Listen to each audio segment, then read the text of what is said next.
কেমন আছো? আশা করি সবাই খুব ভালো আছো, আর আমরাও বেশ ভালোই আছি। তো পার্থ আজকে বাজার থেকে নিয়ে এসেছে মাটন। তো আমি কিভাবে মাটন রান্না করি সেই রেসিপিটাই আজকে ভাবছি তোমাদের সাথে পুরোপুরিভাবে শেয়ার করবো। তো তোমরা অনেকেই নিশ্চয়ই অনেক রকমভাবে মাটন রান্না করো, তো আমার রেসিপি যদি তোমাদের ভালো লাগে তো ট্রাই করে দেখতে পারো। দেখো এখানে আমি গোটা জিরে নিয়ে নিয়েছি 2 চামচ মতন। এখানে আমি ধনের গুঁড়ো নিয়ে নিয়েছি 1 চামচ মতন। এখানে আমি প্রায় 7-8টা মতন পেঁয়াজ এরকম কুচি কুচি করে কেটে নিয়েছি। এখানে নিয়েছি আমি একটা টমেটো এরকম কুচি করে কেটে।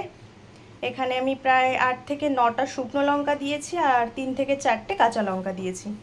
এখানে নিয়েছি আমি গোটা গরম মশলা, দারচিনি আছে, লং, এলাচ সব কিছু আছে।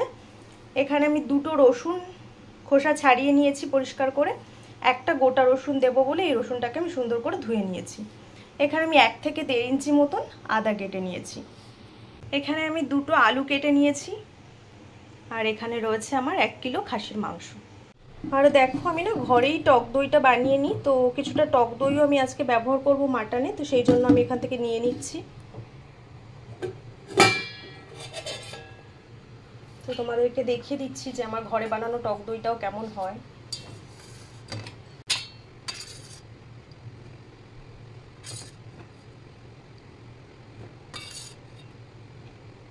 তো দিয়ে দিচ্ছি আমি এখানে সর্ষের তেল। আলুগুলোকে দিয়ে দিচ্ছি। দিয়ে দিচ্ছি পরিমাণ মতো লবণ,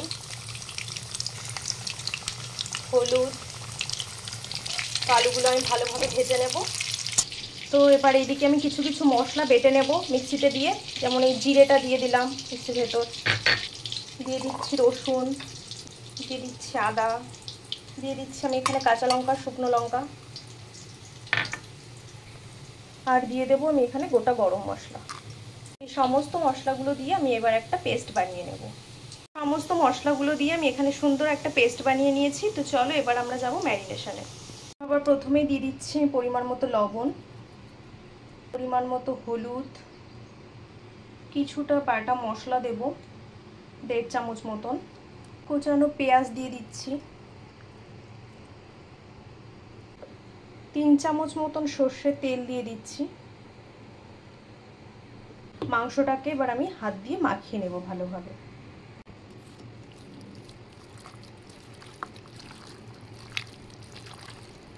এই মাখাটা যত ভালোভাবে মাখতে পারবে ততই কিন্তু মাংসের স্বাদ সুন্দর হবে।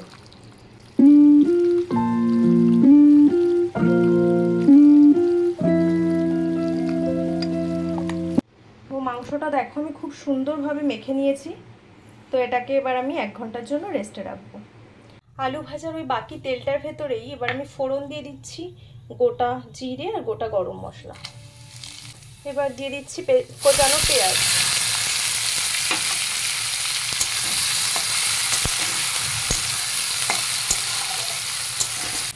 এই সময় যা একটা সুন্দর মিষ্টি গন্ধ আসে না এই গোটা গরম মশলা আর পেঁয়াজের, দারুণ লাগে। এবার এর ভেতরে দিয়ে দেবো লবণ আর হলুদ গুঁড়ো।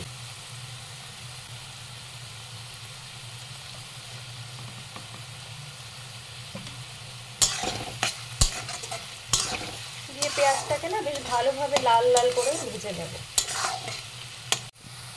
তো পেঁয়াজটা খুব সুন্দরভাবে ভেজে নিয়েছি। এবার আমি এর ভেতরে দিয়ে দেবো বাটা মশলা।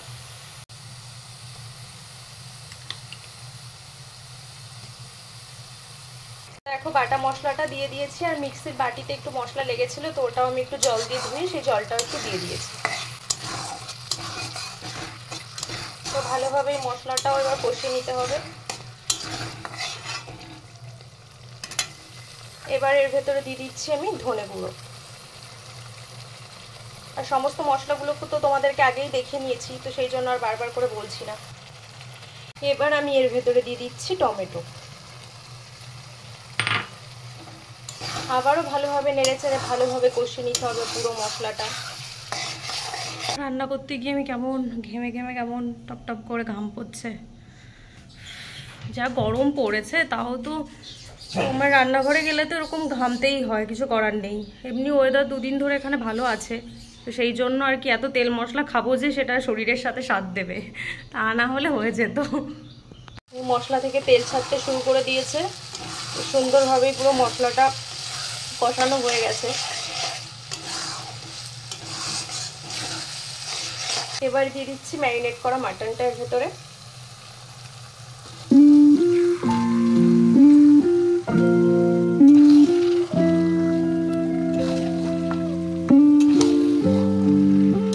তো মশলার সাথে বেশ ভালোভাবেই নাড়িয়ে চাড়িয়ে নিলাম পুরো মাটনটাকে। এবার আমি এই কড়াইতেই না ঢাকা চাপা দিয়ে প্রায় আধা ঘন্টা মতো কড়াইতেই কষাতে থাকবো মাটনটা। তবে কালারটা কিন্তু দারুণ হবে আজকের মাটনের, তাই না বলো? আচ্ছা, তোমরা কি রান্না করতে করতে অনেক কিছু ভুলে যাও আমার মতন, নাকি তোমাদের সব কিছু মনে থাকে পাই টু পাই? বলো তো আজকে কমেন্ট করে জানাও তো যে আমি একটা জিনিস প্রথম তোমাদেরকে দেখিয়েছিলাম কিন্তু সেটা আমি দিইনি, সেটা কি রান্নার ভেতর। এই দেখো, রসুনটাকে না দিতেই ভুলে গেছি, এখন দিয়ে দিই।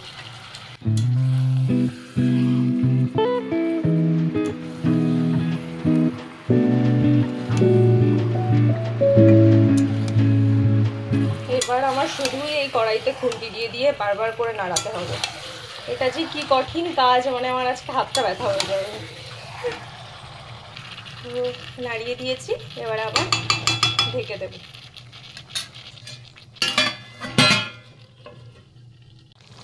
দেখো আমাদের কষানো পর্ব চলছে এখনো 10 মিনিট মতন হলো। তোমাদেরকে তো বললাম যে কড়াইতে প্রায় আধা ঘন্টা মতন কষে নেব, তো এখনো 20 মিনিট মতন রাখবো কড়াইতে।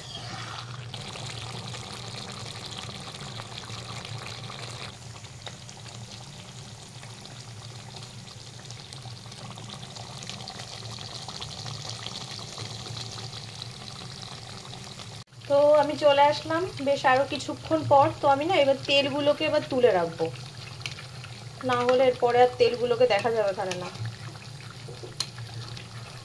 গোলে টোলে সব পুরো একাকার হয়ে যাবে ওখানে। সেই জন্য তেলগুলোকে তুলে রেখে দেবো।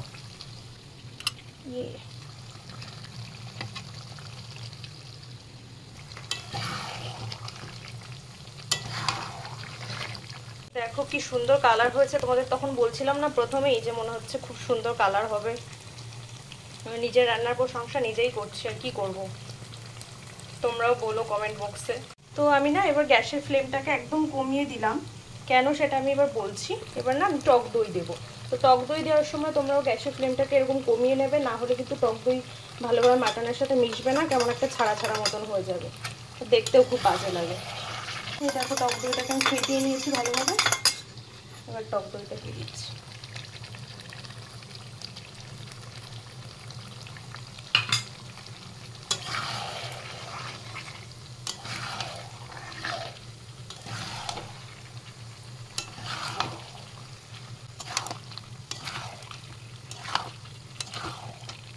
তো দেখো কি সুন্দর মিশে গেল মাটনের সাথে পুরো।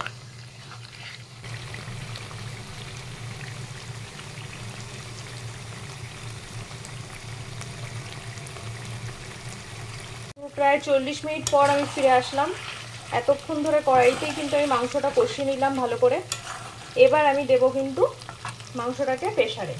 তো দেখো প্রেসার কুকারের জল কিছুটা গরম হয়ে গেছে। এবার আমি মাংসগুলোকে প্রেসার কুকারের ভেতর দিয়ে দেবো। I look at you and it's easy to see you are that someone I've been trying to meet. I got your number, won't you pick up the phone?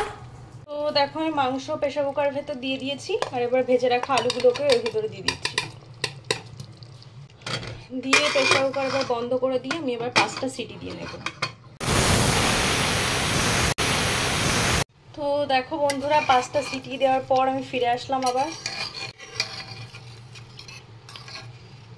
তো দেখো এরকম হয়েছে দেখতে। আমি প্রেসার কুকার থেকে আবার কড়াইতে নামিয়ে নিয়েছি মাংসটা। আর তখন যে তেলগুলো যে উঠিয়ে নিয়েছিলাম প্রেসার কুকারে দেওয়ার আগে, তো সেই তেলগুলো আমি আবার এখানে কড়াইতে দিয়ে দিচ্ছি। এতে কি হলো, তেলটা বেশ গললো না। আর এখন আবার যেহেতু জমে গেছে তেলটা, সেই জন্য একটু কড়াইতে দিয়ে দিই।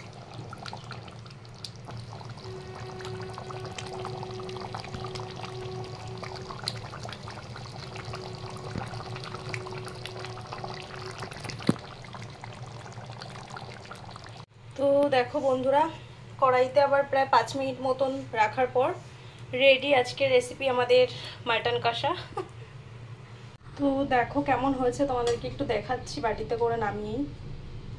গরম গরম ধোয়া উঠছে। এখন পার্থর আসার অপেক্ষা অফিস থেকে। আর এই দেখো তোমাদেরকে দেখাচ্ছি যে রসুনটা কেমন গোটাই রয়েছে, দেখো সুন্দর গলে যায়নি, মানে পুরোপুরি ঘেটে যায়নি আর কি, গলে তো গেছে। আর এটা আমার ভীষণ প্রিয় জিনিস।